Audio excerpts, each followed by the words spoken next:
বছর 23-এর এই যুবকই কলকাতা পুলিশের সাইবার ক্রাইম থানার জালে। অভিযোগ, নেটে চাকরির প্রতিশ্রুতি দিয়ে প্রতারণা। পুলিশ সূত্রে খবর, বিভিন্ন ওয়েবসাইটে চাকরির প্রতিশ্রুতি দিয়ে বিজ্ঞাপন দিতেন দক্ষিণ 24 পরগনার ভাঙড় এলাকার বাসিন্দা জীবনদীপ সরকার। আবেদনকারীদের কাছ থেকে নিতেন 9,000 টাকা করে।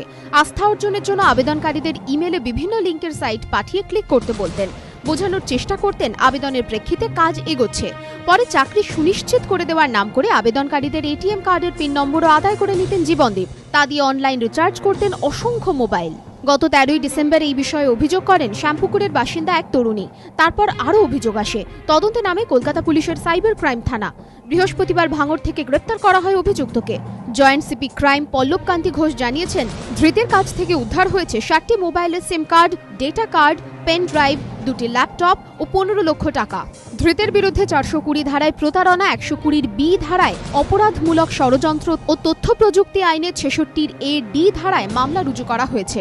এদিনই ধৃতকে আদালতে তোলা হলে 21 তারিখ পর্যন্ত পুলিশ হেফাজতের নির্দেশ দেন বিচারক। ময়ূর ঠাকুর চক্রবর্তীর রিপোর্ট, এবিপি আনন্দ, কলকাতা।